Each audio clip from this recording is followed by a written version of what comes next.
Hello students, आप लोगों का फिर से एक बार स्वागत है कॉलेज नॉलेज केमिस्ट्री क्लासेस में। तो आज हम लोग देखने वाले हैं न्यूक्लियर केमिस्ट्री का नेक्स्ट वीडियो लेक्चर है ये हमारा। इससे पहले भी मैंने एक वीडियो लेक्चर अपलोड कर दिया है जिसमें मैंने न्यूक्लियर टर्मिनोलॉजी जो बेसिक्स होते हैं उसको मैंने डील कर चुका हूं। तो आप उस वाले वीडियो लेक्चर को एक बार जरूर देखें, देन आप इस वीडियो लेक्चर को देखें। तो आज वीडियो लेक्चर में हम इंपॉर्टेंट टर्म्स के बारे में देखेंगे जिसमें एटॉमिक मास यूनिट हो गया, मास डिफेक्ट, बाइंडिंग एनर्जी, इस सब को हम डिटेल में एक एक करके समझते हैं क्या होता है और कैसे हम इसको कैलकुलेट करते हैं। अगर न्यूमेरिकल्स भी आ जाता है तो हमें कैलकुलेट करने भी आना चाहिए। ठीक है, तो चलिए फिर स्टार्ट करते हैं न्यूक्लियर केमिस्ट्री का सेकंड वीडियो लेक्चर हमारा इंपॉर्टेंट टर्म्स में। सबसे पहले हम देखेंगे atomic mass unit. Atomic mass unit होता क्या है, तो सबसे पहले हम समझते हैं an atomic mass unit is defined as a precisely 1/12 of the mass of an atom. क्या है एटम, कौन सा है, तो सबसे पहले समझो 6C12। तो 12 क्या है इसका मास नंबर, 6 क्या है इसका एटॉमिक नंबर, ये क्या है C मतलब कार्बन।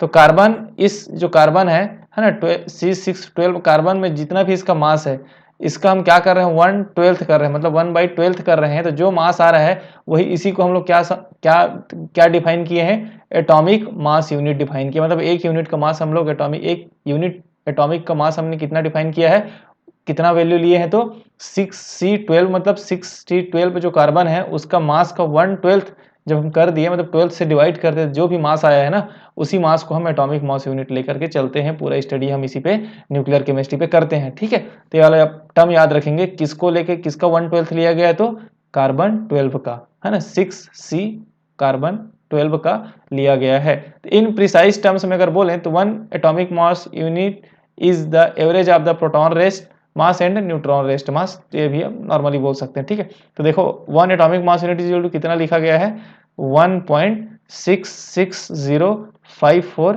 10⁻⁻27 kg। तो kg में ये होता है वन एटॉमिक मास यूनिट। इसको आपको याद ही रखना है क्योंकि बहुत सारे एग्जाम में काम आने वाले हैं और साथ यूनिट कन्वर्ट करने में भी ये बहुत ज़्यादा इंपॉर्टेंट हो जाता है।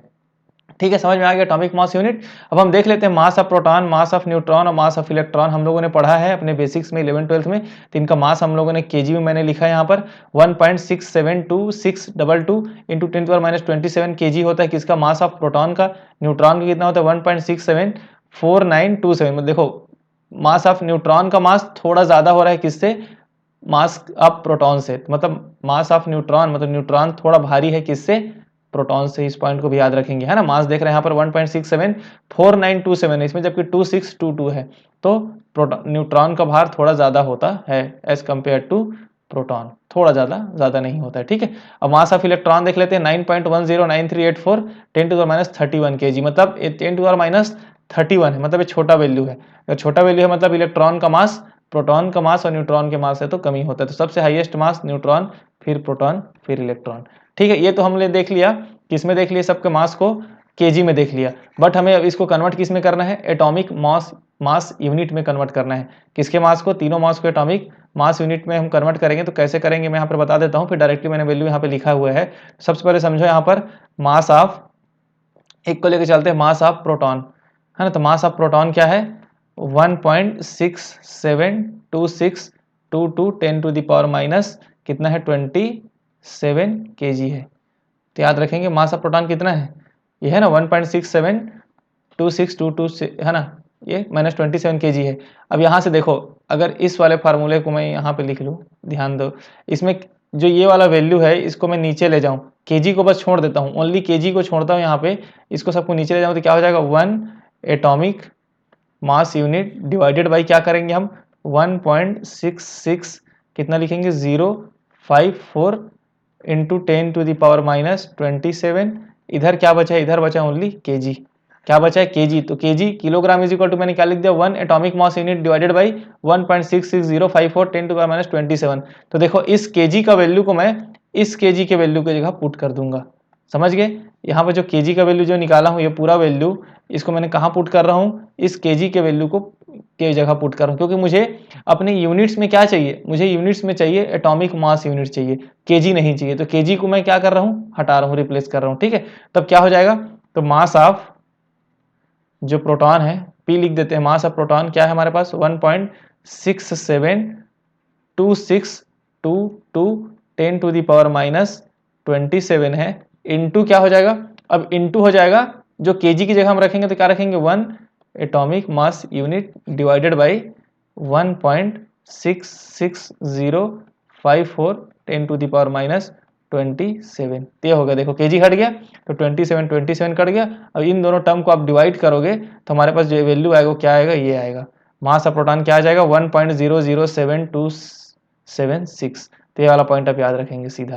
तो समझ गए कैसे यूनिट को चेंज किया जा रहा है। तो मास ऑफ प्रोटॉन आप केजी में है तो केजी को ही रिप्लेस कर दो एटॉमिक मास यूनिट में, क्योंकि आपको चाहिए क्या, एटॉमिक मास यूनिट पे चाहिए। तो अगर आप इस टर्म को डिवाइड कर लेंगे तो इस टाइप से आप mass of neutron, mass of electron को एटॉमिक मास यूनिट में कैलकुलेट कर लेंगे। देखो यहाँ पर मास ऑफ न्यूट्रॉन जो एटॉमिक मास यूनिट थोड़ा ज्यादा आया है ना, 1.008 आया है, जबकि मास ऑफ प्रोटॉन क्या है, 1.007 है। तो थोड़ा ज्यादा है किसका मास, न्यूट्रॉन का मास। तो ये भी पॉइंट आप याद रखेंगे। तो मैंने कन्वर्ट करने का भी ट्रिक बता दिया कैसे कन्वर्ट करना है इसको। ये हो गया हमारा एटॉमिक मास यूनिट का कन्वर्जन, ठीक है। तो इस वाले वैल्यू को आप याद रखेंगे, इलेक्ट्रॉन का एटॉमिक मास यूनिट कितना होता है, प्रोटॉन का एटॉमिक मास यूनिट कितना होता है, न्यूट्रॉन का कितना होता है, क्योंकि हम आगे कैलकुलेशन में ये सबको देखने वाले हैं, ठीक है। अब हम चलते हैं मास डिफेक्ट के बारे में। क्या होता है मास डिफेक्ट, है ना, न्यूक्लियर केमिस्ट्री में। तो समझते हैं मास डिफेक्ट क्या है। देखो यहाँ पर mass defect refers to the difference in mass between of a nucleus and the sum of the masses of the protons and neutrons that is a constituent particles. तो मास क्या है, मास में defect है। कहने का मतलब ये है कि जो न्यूक्लियस का जो एग्जैक्ट मास है, जैसे कुछ फॉर्मेशन हो गया है, जैसे यहाँ पर हीलियम की बात करते हैं, है ना, 2H4 है, ये क्या हीलियम एक न्यूक्लियई है ना, न्यूक्लियर स्पीसीज है। तो इसका कुछ मास होगा, कुछ भी मास होगा, 4.001 ऐसा इसका कुछ मास है मान के चलो। तो ये मास हो गया। और दूसरा इसका number of neutrons, number of protons का हम सेपरेट मास निकालेंगे, कितने कितने इसमें नंबर ऑफ न्यूट्रॉन्स हैं और एक न्यूट्रॉन का मास कितना होता है। जैसे ऊपर में मैंने देखा ना, बताया एक न्यूट्रॉन का मास हो रहा है आपका 1.008665। इसका यूज करेंगे, मास ऑफ प्रोटॉन का यूज करेंगे। तो इंडिविजुअल न्यूट्रॉन और प्रोटॉन का मास निकाल लेंगे, और जो टोटल जो फॉर्मेशन के बाद वो न्यूक्लियाई का जब फॉर्मेशन हो चुका है तब उसका मास कितना है, इन दोनों के बीच के डिफरेंस को ही हम क्या बोलते हैं, मास डिफेक्ट बोलते हैं। समझते हैं डेल्टा एम मास डिफेक्ट क्या है। देखो एन किसको दिखा रहा है, नंबर ऑफ प्रोटॉन्स, कितने नंबर ऑफ प्रोटॉन्स हैं, 2 है, 3 है, 4 है, ठीक है। जैसे हीलियम की बात कर रहे हैं तो 2 4 है ना, तो इसमें नंबर ऑफ प्रोटॉन्स कितने हैं, 2।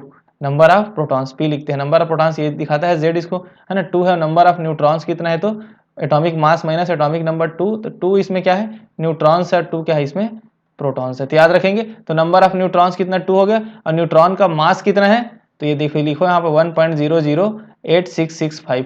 अगर इसी को हम लिख दें यहाँ पर, है ना, अभी हम आगे क्वेश्चन सॉल्व करेंगे तो आपको क्लियर हो जाएगा, ठीक है। तो मास ऑफ प्रोटॉन हो गया, उसी mass of number of neutrons, कितने न्यूट्रॉन्स हैं, और एक न्यूट्रॉन का मास कितना है, इसको लिखेंगे। अब ये क्या है, हमारा जो न्यूक्लियाई फॉर्मेशन हो गया है उसका एग्जैक्ट मास, मतलब ये ऑब्जर्व मास है ना। अब इसको हम ये मास को क्या करते हैं, हम कैलकुलेट करते हैं, कितना, इतने हमने न्यूट्रॉन दिए हैं, इतने हम लोगों ने प्रोटॉन दिया है, तो इतने ही न्यूट्रॉन इतने प्रोटॉन के हिसाब से इतना मास इसका होना चाहिए था, लेकिन एक्चुअल मास कितना बना, थोड़ा कम मिलता है हमें मास। जो फॉर्मेशन होता है न्यूक्लियाई का, तो थोड़ा मास क्या हो जाता है, कम हो जाता है। इसलिए क्या होता है, हमेशा कुछ ना कुछ मास डिफेक्ट होता है, उसी को हम लोग, जो डिफेक्ट होता है मास में, वो क्या कहलाता है, आपका मास डिफेक्ट कहलाता है, ठीक। यहाँ पे मैंने लिखा है N is the numbers, M is the mass and capital M is the mass of the formed nucleus. जो फॉर्म्ड हो चुका है, जो बन चुका है, उस न्यूक्लियस का मास है, ठीक है। तो यहाँ पे एग्जांपल ले लेते हैं, फिर आपको समझ में आ जाएगा।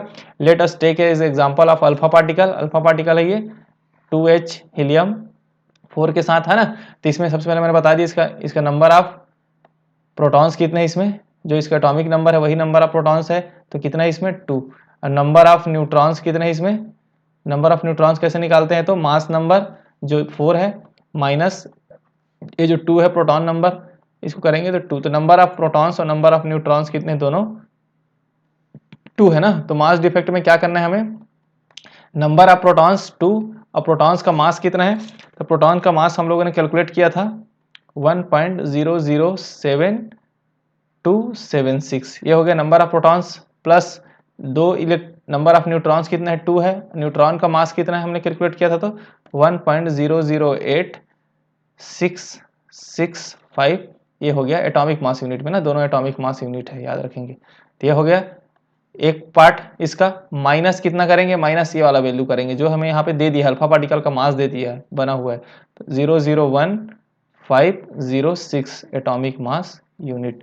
तो जब हम इसको सॉल्व करेंगे तो हमारे पास जो वैल्यू आएगा वो आएगा 4.031882 एटॉमिक मास यूनिट आएगा, ठीक है। माइनस कितना है, 4.001506 एटॉमिक मास यूनिट। तो जब इसको सॉल्व कर लेंगे तो कितना आ जाएगा हमारे पास 0.0300376 atomic mass unit.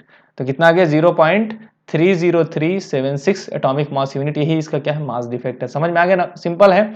Number of protons into proton का mass plus number of neutrons into neutron का मास का अलग सेपरेट वैल्यू माइनस जो एक्चुअल फॉर्म्ड हुए थे कितना मास बना है। मतलब जो हम लोग न्यूट्रॉन प्रोटॉन्स दिए ना उसके अकॉर्डिंग हम मान लेते हैं कि हमें इतना मास का बनना चाहिए था, इतना इसका मास होना चाहिए था, है ना, बट होता नहीं है, उससे थोड़ा बहुत तो एनर्जी के फॉर्म में लॉस हो जाता है, तो मास डिफेक्ट हमेशा थोड़ा बहुत आ ही जाता है। तो इसी को बोलते हैं मास में डिफेक्ट आना ही मास डिफेक्ट। ठीक, अब हम बाइंडिंग एनर्जी पे आते हैं। बाइंडिंग एनर्जी क्या है उसको भी समझेंगे, साथ में एक टर्म और बता दूं कि बाइंडिंग एनर्जी उसमें हम मास डिफेक्ट का वैल्यू का यूज करेंगे। ठीक है, तो उसको आप याद रखेंगे। तो समझते हैं बाइंडिंग एनर्जी क्या होता है। तो nuclear binding energy is the minimum energy that would be required to disassemble. Disassemble मतलब होता है टूटना, तोड़ना। The nucleus into its component neutron and protons. तो न्यूक्लियर बाइंडिंग एनर्जी क्या है, तो मिनिमम एनर्जी है जो हमें जरूरत पड़ती है किसको, तो न्यूक्लियस को। न्यूक्लियस में क्या होता है, प्रोटॉन्स और न्यूट्रॉन्स। तो प्रोटॉन्स और न्यूट्रॉन्स को अलग करने के लिए जितनी अमाउंट ऑफ एनर्जी हमें लगती है वही हमें क्या कहलाता है, बाइंडिंग एनर्जी कहलाता है। सिंपल सी बात है, न्यूट्रॉन और प्रोटॉन्स आपस में बाइंड करके कनेक्टेड है ना, जैसे मैंने पहले वाले वीडियो लेक्चर में बताया है कि न्यूक्लियर फोर्स के थ्रू न्यूट्रॉन्स और प्रोटॉन्स आपस में कनेक्टेड रहते हैं। अगर आपस में कनेक्टेड है तो उनको अलग करना है, सेपरेट करना है, तो हमें कुछ एनर्जी देना पड़ेगा, वो क्या कहलाता है, बाइंडिंग एनर्जी कहलाता है। ठीक, तो the binding energy is always a positive number and thus we need to spend energy in moving the nucleons away from each other. तो देखो, तो न्यूक्लियॉन्स मैंने पहले ही बताया कि न्यूक्लियॉन्स किसको बोलते हैं, तो प्रोटॉन और न्यूट्रॉन्स को बोलते हैं, है ना। तो न्यूक्लियॉन्स, अगर न्यूक्लियॉन बोला जाए, ओनली क्या बोला जाए, न्यूक्लियॉन, तो एक प्रोटॉन्स की बात कर सकते हैं या फिर न्यूट्रॉन की बात कर सकते हैं। लेकिन अगर न्यूक्लियॉन्स बोला जाए, न्यूक्लियॉन्स एस लगा दिया गया, तो इसमें क्या है, इसमें प्रोटॉन न्यूट्रॉन दोनों की बात एक साथ चल रहा है। ठीक है, तो उसको न्यूक्लियॉन्स को मतलब प्रोटॉन्स और न्यूट्रॉन्स को अलग करने के लिए जितनी ऊर्जा चाहिए हमें अलग अलग, वही क्या कहलाता है, बाइंडिंग एनर्जी कहलाता है। हमेशा पॉजिटिव होता है क्योंकि अलग करना है मतलब हमें कुछ ना कुछ तो एनर्जी देना पड़ेगा, तो ये पॉजिटिव एनर्जी होता है। ठीक है, तो इसको डिफाइन करने के लिए सिंपल एक टर्म है जिसको थ्रू हम डिफाइन किया जाता है। तो the said that mass defect times C square. तो मास का डिफेक्ट देखो डेल्टा एम है ना, delta M into C square को हम टाइम्स मल्टीप्लाई कर देंगे ना, तो जो एनर्जी का वैल्यू आता है वही क्या कहलाता है, बाइंडिंग एनर्जी कहलाता है। मतलब देखो ये डेल्टा ई किसको दिखा रहा है, बाइंडिंग एनर्जी, ये delta M mass defect into इसमें सी का स्क्वायर कर दिए, मतलब स्पीड ऑफ लाइट, लाइट के वेलोसिटी को सी है ना, इसको मल्टीप्लाई कर दिए, जो वैल्यू आएगा वही क्या कहलाता है हमारा, सी क्या है, तो वेलोसिटी ऑफ लाइट, ये हम जानते हैं वेलोसिटी ऑफ लाइट, तो ये भी आप याद रखेंगे। ठीक, तो इतना हम मल्टीप्लाई करेंगे तो हमारा क्या निकल जाएगा, बाइंडिंग एनर्जी निकल जाएगा। अब हम समझते हैं, अब देखो बाइंडिंग एनर्जी जो निकलेगा है ना, यहाँ पर अलग अलग टर्म्स में आ जाएगा। देखो मास डिफेक्ट हम लोगों ने किस में निकाला था, तो एटॉमिक मास यूनिट में निकाला है, तो एटॉमिक मास यूनिट में हो जाएगा। और वेलोसिटी का क्या होता है, तो मीटर पर सेकंड होता है। तो हमें इसमें नहीं चाहिए, बाइंडिंग एनर्जी को हम इलेक्ट्रॉन वोल्ट या मेगा इलेक्ट्रॉन वोल्ट में कैलकुलेट करते हैं। तो सबसे पहले हम क्या करेंगे, एम सी स्क्वायर का E is equal to M C square जो होता है ना, आइंस्टीन इक्वेशन, इसके थ्रू हम सबको कन्वर्ट करके किसमें कन्वर्ट करना चाह रहे हैं, इसका वैल्यू को एक मेगा इलेक्ट्रॉन वोल्ट में कन्वर्ट कर लेंगे, देन हम उसको बाइंडिंग एनर्जी को कैलकुलेट करेंगे। तो सबसे पहले ये कन्वर्जन है ओनली, इसको आपको करना नहीं, याद रखना है इसका वैल्यू। ठीक है, तो E is equal to M C square, तो एम इज इक्वल टू क्या है, मास है। देखो 1 एटॉमिक मास यूनिट मैंने अभी बताया था, तो यही हो रहा था 1.6605। आप देख सकते हैं एटॉमिक मास यूनिट के केस में हमने क्या देखा था, तो 1.66054 10⁻27 kg है ना। तो इसी को कन्वर्ट कर रहे हैं एटॉमिक मास यूनिट को, तो 1 एटॉमिक मास यूनिट लेके कैलकुलेट कर रहे हैं। तो जो एनर्जी हम निकाल रहे हैं उसमें हम ये मान के चल रहे हैं कि 1 एटॉमिक मास यूनिट के लिए कितना एनर्जी होगा, उसके अकॉर्डिंग हम मास डिफेक्ट को मल्टीप्लाई कर देंगे तो हमारा बाइंडिंग एनर्जी निकल जाएगा। तो ये देखो ये वैल्यू किसका 1.660 है ना, 1.60 10⁻27 kg, ये किसका था, 1 एटॉमिक मास यूनिट वाला है। ठीक है, इनटू लाइट का वेलोसिटी कितना होता है, 3 × 10⁸ हम लोग कैलकुलेट करते हैं, मेनली लेके चलते हैं रफली, लेकिन एग्जैक्ट वैल्यू कितना है, तो 2.9979 10⁸ होता है।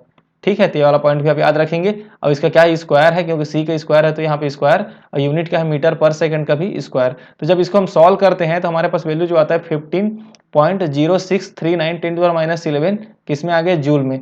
तो किलोग्राम मीटर स्क्वायर और सेकंड स्क्वायर का जो वैल्यू होता है इसका यही क्या होता है, हमारा जूल होता है। तो वैल्यू किस में आ गया, जूल में।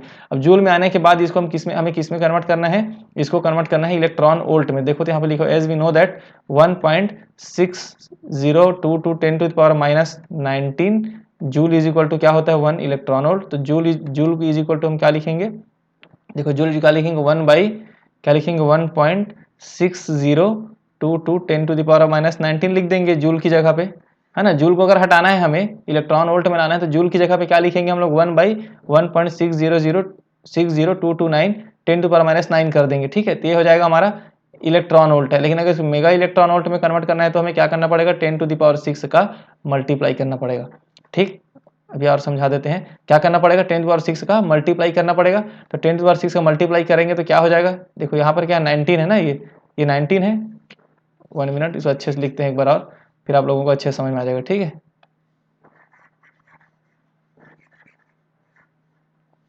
यहाँ पे देखो हमें क्या करना है, हमारा जो वैल्यू आ गया है इसको अभी ऐसे लाइन खींचते हैं यहाँ तक, अभी हमारा सॉल्व हुआ है यहाँ तक। हमारे यहाँ पे जूल में आया है, जूल को हमें किस में कन्वर्ट करना है, मेगा इलेक्ट्रॉन वोल्ट में कन्वर्ट करना है, मतलब जूल को हमें यहाँ से हटाना है। तो जैसे हम जानते हैं कि 1.6022 into 10 to power minus 19 joule is equal to 1 electron होता है। तो इलेक्ट्रॉन को अगर मेगा इलेक्ट्रॉन वोल्ट में कन्वर्ट करना है तो हमें क्या करना पड़ेगा 10 to the power 6 mega electron volt में कन्वर्ट हो जाएगा, मतलब मल्टीप्लाई करना पड़ेगा 10 टू द पावर 6 का। तो दोनों तरफ हम करेंगे 10 टू द पावर माइनस 20, किसका मल्टीप्लाई करेंगे दोनों तरफ 6 का। ये हो गया 6 का मल्टीप्लाई कर दिए, 10 टू द पावर 6 का मल्टीप्लाई कर दिए तो क्या हो जाएगा, ये 10 टू द पावर माइनस 13 हो जाएगा।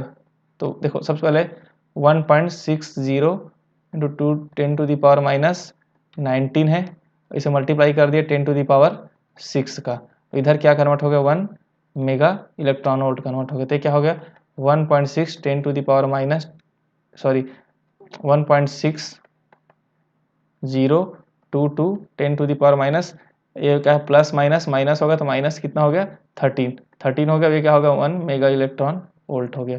तो ठीक है, तो ये एक इसमें इधर सब जूल में है ना, इस साइड क्या पूरा जूल में है। तो जूल इज इक्वल टू अगर निकालेंगे तो क्या लिखेंगे 1 mega electron volt by 1.6022 10 to the power minus 13, ठीक है। तो इसको इस वैल्यू को हम यहाँ पर पुट कर दिए, इसके जगह जूल की जगह किसको पुट कर दिए हैं, तो यहाँ पे जूल नहीं रहेगा, यहाँ पर रहेगा मेगा इलेक्ट्रॉन वोल्ट। एक मल्टीप्लाई कर दिए तो मेगा इलेक्ट्रॉन वोल्ट को जब सॉल्व करेंगे इसको तो क्या निकलेगा 931.5 मेगा इलेक्ट्रॉन वोल्ट। तो यह पॉइंट आप याद रखें, सीधा आपको याद रखना है कि एनर्जी इज इक्वल टू कितना हो गया 93.5 मेगा इलेक्ट्रॉन वोल्ट। तो ये वाला वैल्यू होगा। अब सीधा इसको हम क्या करेंगे बाइंडिंग एनर्जी वाले वैल्यू में पुट कर देंगे। इसे देखते हैं, जैसे कि ये है hence the binding energy will be the, क्या हो जाएगा बाइंडिंग एनर्जी, तो डेल्टा ई बाइंडिंग एनर्जी एक है, डेल्टा एम है जो मास डिफेक्ट है। अगर हम हीलियम की केस की बात करें जो हम सॉल्व कर रहे हैं तो इसका मास डिफेक्ट कितना आया था, तो 0.030 आपका 376 आया था।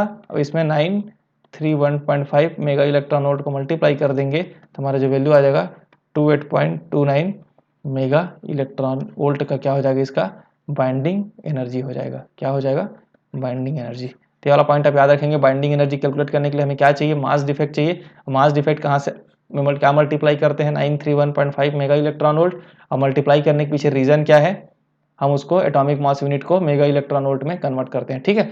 अब एक टर्म और हम जानते हैं, इसमें एक टर्म होता है बाइंडिंग एनर्जी पर न्यूक्लियॉन। क्या होता है बाइंडिंग एनर्जी, यहाँ पे लिखते हैं बाइंडिंग एनर्जी पर न्यूक्लियॉन। तो इसको कैसे कैलकुलेट करते हैं, तो इसको सिंपल है, आपको जो बाइंडिंग एनर्जी कैलकुलेट किया है वो और नंबर ऑफ न्यूक्लियॉन्स। और न्यूक्लियॉन्स क्या होता है मैंने बताया है, न्यूक्लियॉन्स होता है प्रोटॉन प्लस न्यूट्रॉन। तो अगर हम हीलियम की बात करें, है ना, हीलियम 2H2 हीलियम 4 की बात करें तो इसका बाइंडिंग एनर्जी कितना निकला 28.29 निकला। और नंबर ऑफ न्यूक्लियॉन्स कितना है इसमें मैंने बताया था 2 प्रोटॉन्स और 2 न्यूट्रॉन्स, तो 4, तो 28.29/4 जो भी वैल्यू आएगा ये इसका क्या कहलाया जाएगा बाइंडिंग एनर्जी पर न्यूक्लियॉन। तो ये वाला टर्म भी याद रखेंगे, बाइंडिंग एनर्जी पर न्यूक्लियॉन मतलब binding energy by number of nucleons, और न्यूक्लियॉन्स क्या है number of protons plus number of neutrons. तो इस टाइप से हम बाइंडिंग एनर्जी पर न्यूक्लियॉन भी निकालते हैं, ठीक है। अब हम लास्ट में देखते हैं न्यूक्लियर रेडियस। न्यूक्लियस का रेडियस कितना होता है, जो हम न्यूक्लियस की बात करते हैं इसका रेडियस होता है। तो देखो the radius of nucleus is not well defined, इसका रेडियस को वेल डिफाइन नहीं है। क्या है, since we can not describe a nucleus as a rigid sphere with a given radius. तो न्यूक्लियस का रेडियस जो है ना उसको एग्जैक्ट डिफाइन नहीं किया गया है, कितना है एग्जैक्ट उसको नहीं हम डिफाइन कर पाते, तो हम क्या करते हैं सिंपल फार्मूला यूज़ करते हैं न्यूक्लियर रेडियस को, है ना, कैलकुलेट करने के लिए किसके साथ, मास नंबर के साथ। ए के साथ मास नंबर है, r0 क्या है। तो हम सिंपल समझेंगे, जैसे कि किसी भी स्फेयर का वॉल्यूम क्या होता है, तो v is equal to 4π/3 pi r cube. तो जहाँ पर देखो हम नॉर्मली समझते हैं न्यूक्लियस एक स्फेयर है, तो स्फेयर है तो इसका एक रेडियस होगा, मान लेते हैं कैपिटल आर इसका रेडियस है, तो इस रेस्पेक्ट में इसका वॉल्यूम क्या होगा 4π/3 पाई आर क्यूब। हम मैथमेटिक्स में पढ़ते हैं तो उसी को मैंने लिखा वॉल्यूम इज इक्वल टू क्या लिखा 4/3 पाई आर क्यूब, ठीक है। तो अब इसको करते हैं, अब इसके बाद मैं आर क्यूब को एक साइड रखता हूँ और सबको एक तरफ ले जाता हूँ, है ना, तो क्या हो जाएगा आर क्यूब इस साइड है तो इधर वॉल्यूम 3/4 हो जाएगा इंटू वॉल्यूम हो जाएगा। तो r इज इक्वल टू मैं लिख दूँ तो r इज इक्वल टू मैं क्या लिखूंगा, क्यूब को इधर लेके जा रहा हूँ तो 3/4 का क्या लिखना पड़ेगा 1/3 इंटू वॉल्यूम को क्या लिखना पड़ेगा 1/3, ठीक है। अब देखो आप न्यूक्लियस का वॉल्यूम क्या बोलना चाह रहे हैं हम लोग, न्यूक्लियस वॉल्यूम किसके इक्वल होगा, तो न्यूक्लियस का वॉल्यूम ही क्या है मास नंबर है उसका। कैसे मास नंबर है मैं बता रहा हूँ आपको, है ना। मास नंबर मतलब क्या हो रहा है यहाँ पर न्यूट्रॉन और प्रोटॉन, तो जितना ज़्यादा न्यूट्रॉन और प्रोटॉन होगा उतना ही ज़्यादा उसका क्या होगा न्यूक्लियस का साइज़ बड़ा होगा, और साइज़ बड़ा होगा मतलब उतना ही ज़्यादा उसका वॉल्यूम होगा। सिंपल सा कॉन्सेप्ट है। न्यूक्लियस का जो वॉल्यूम है वो किस पे डिपेंड कर रहा है, वो मास नंबर पे डिपेंड कर रहा है। मास नंबर किस पे डिपेंड कर रहा है, तो नंबर ऑफ न्यूट्रॉन्स और नंबर ऑफ प्रोटॉन्स। तो न्यूक्लियस के वॉल्यूम को हम किस में कन्वर्ट कर सकते हैं, एज अ मास नंबर में भी हम दिखा सकते हैं, क्योंकि मास नंबर में ही अगर मास नंबर ज़्यादा है मतलब न्यूट्रॉन और प्रोटॉन की संख्या ज़्यादा है तो उतना ही ज़्यादा उसका क्या होगा वॉल्यूम होगा। तो 3/4 1/3 ही रहेगा ये।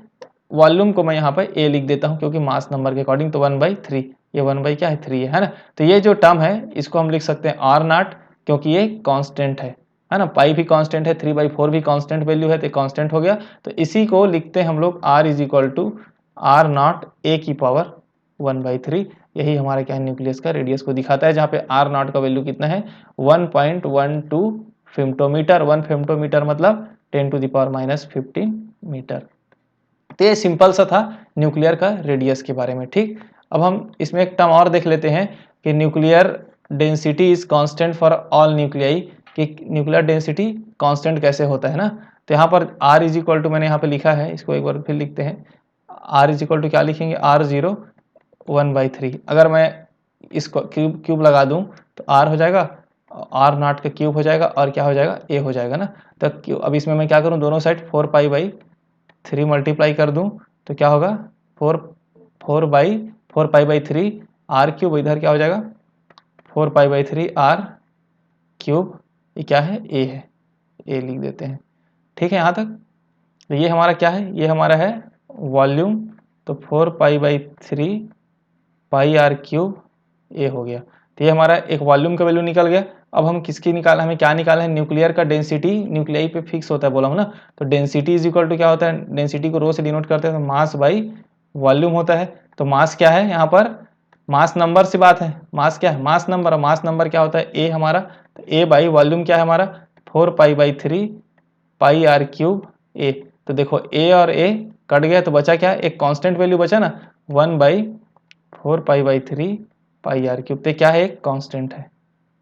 ये कांस्टेंट होने की वजह से क्या बोल रहा है इसको कि डेंसिटी जो है किसी भी न्यूक्लियर डेंसिटी कांस्टेंट होता है सभी न्यूक्लियाई के लिए। तो ये भी मैंने बता दिया कांस्टेंट कैसे हम लोग दिखाना है। इसके बाद मैंने न्यूक्लियर रेडियस को बता दिया, बाइंडिंग एनर्जी को मैंने बता दिया।